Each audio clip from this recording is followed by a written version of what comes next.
When Czechoslovakia split in 1992, it took 31 treaties and about 2,000 separate agreements. Have you worked out how much of similar sorts of things you would need? Look, there'll be a referendum in the latter half of this Parliament, and if the people of Scotland vote yes to independence, then we'll negotiate an independent settlement. I mean, let me give you another analogy. When the people of Scotland voted for a devolved Scottish Parliament in September 1997, after that, the Scottish Parliament was up and running by July 1999. In 1945, when the UN was set up, there was something like 50 independent countries in the world. Now there are nearly 200 independent countries in the world. So the answer to my question is you don't know. Can you help us on one or two facts, then?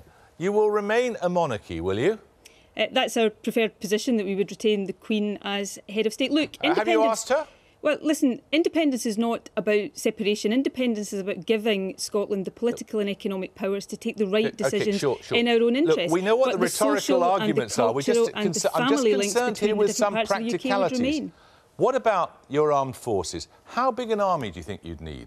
Well, you know, let's look at the situation just now. Scotland has about 12,000 defence personnel just now. That's something like 10,000 fewer defence jobs than we had at the time of the last strategic defence review. Scotland doesn't get a fair deal just now when it comes to defence spending. We're familiar with this argument. Have you calculated how many troops you actually need? Well, as I say, we've got about 12,000 just now. We consider we would have more than that, and we would have armed forces commensurate with other small countries of a similar size to Scotland. Now, these are all issues. These are all issues that will be discussed as we go through the process of independence. But the key point of principle here is that the Scottish people, over the next 2 years, should have the right to decide whether we're independent or not. No one denies there will be a referendum if you get your way. Of course there will. You've won the election. You promised such a thing. Indeed. I'm just trying to determine one or two of the practicalities of the thing. On the currency, you propose to retain the pound sterling, correct? Well, there would be a number of different currency options open to an independent Scotland, and the decision would be based on our best interest. But we have said, similar to Ireland when it became independent, similar to Australia when it became independent, similar to Luxembourg when it became independent, we would retain sterling as the currency until we took a decision for the future, until, for example, we decided the time was right to go into the euro. How long do you imagine that would be? Well, that would depend, Jeremy, as I'm sure you know, on what is in the best interest at the time when these decisions were being taken. And you know, the key thing about independence, of course, is that it allows those decisions to be taken in line with the best interests of Scotland rather than decisions taken elsewhere. That's the whole nature and essence of independence. You take decisions that are in the best interests of the country at the time. You've got this enthusiasm, if you possibly can, to join the euro, but you can't really guess when it might be that could happen. Well, we would take that decision when the Scottish people deemed that it was right, and I think that's a perfectly legitimate and sensible position for any country to take. We've said that we want to have a referendum in the latter half of this Parliament. We know about the referendum.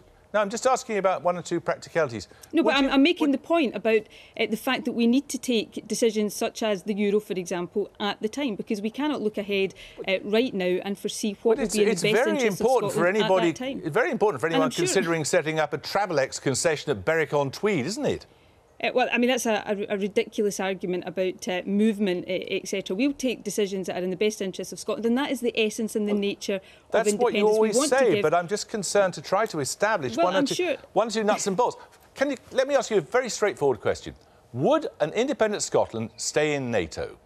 The SNP's position is no, we wouldn't stay in NATO. We would stay in the Partnership for Peace Defence Organisation. That's a similar position, for example, to Ireland, Sweden, Finland, Austria. So these things are areas where there are clear precedents, and of course it's up to the Scottish people to decide what is in the best interest of Scotland. And that is the whole essence of independence. We take these decisions dependent on our very best interests. Would you expect to retain a share, perhaps on a rotating basis, of the seat on the Security Council? Well, that's not. I don't think that's a position we would take. No, but what independence does give Scotland is a voice within, for example, the European Union, at the top tables of the European Union. A small country, yes, but a country able to articulate its own interests through independent representation of organisations like that. OK, Nicola Sturgeon, thanks very much indeed. Thank you.